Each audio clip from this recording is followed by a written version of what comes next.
What's up everybody and welcome to another edition of AGR's Pop Culture Reviews. There are two things that I'm a really big fan of, Mass Effect and Bishoujo statues. So when I learned that the Japanese-based company Kotobukiya was going to be making a line of Mass Effect figures, I was really excited.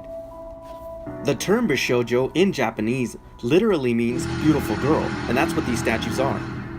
So today we're going to be taking a look at Tali's Zorah Mass Effect 3 Bishoujo statue. Now I totally learned my lesson the first time around when these statues were announced, particularly with the Zorah Bishoujo statue.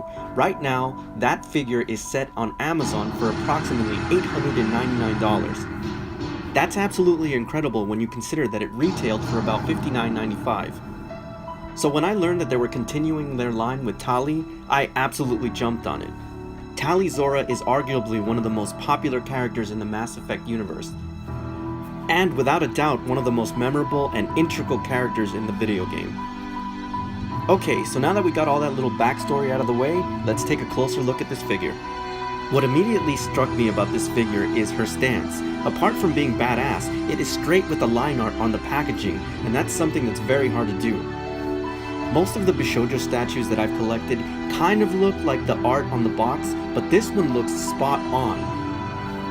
Which is not to say that the other Bishoujo statues look bad, not by any means, but this one is impeccable and its representation is uncanny. I don't know how else to say this, but her head sculpt is truly something special. Now most manufacturers could have been lazy and just made a solid cover over her faceplate, but they didn't. They actually sculpted a face within a translucent mask.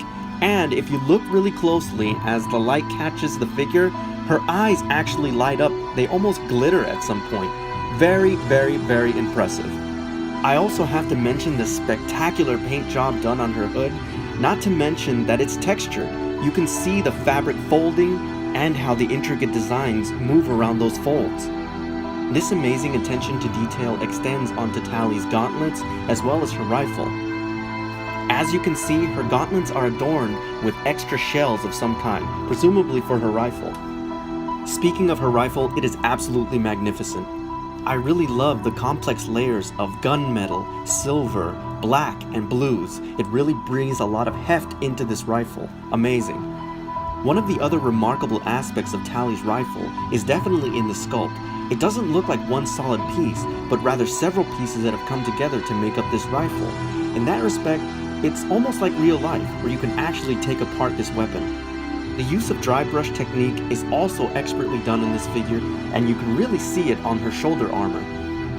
You know, I take a look at images like this in her midsection, and I can only wonder how many hours and hours are spent sculpting and resculpting, getting all these textures just right.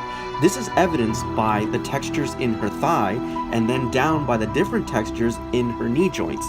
This is absolutely spectacular, and something that you don't always see in figures in this scale. I can really say that Kotobukiya and this Bishoujo line are really showcasing what their abilities are at this scale.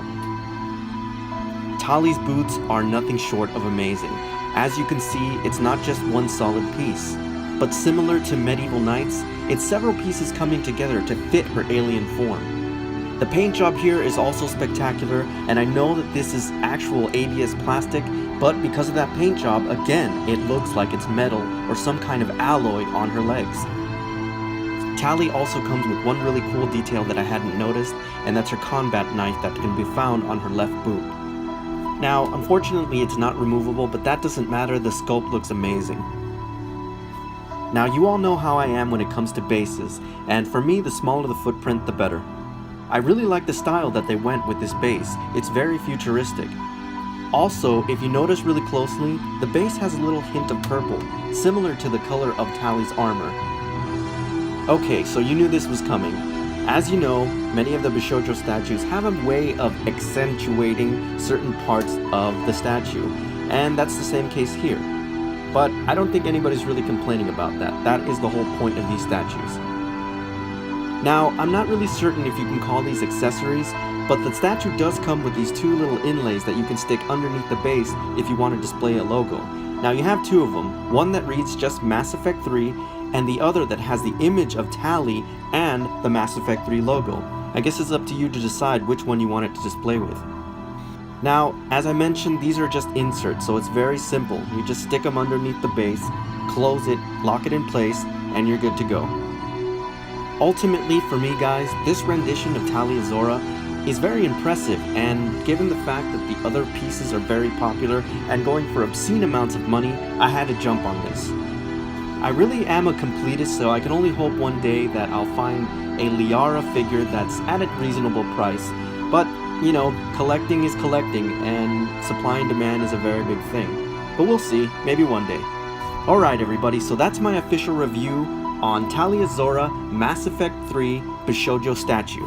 As always, I thank you for tuning in, and I'll see you on the next AGR's Pop Culture Reviews.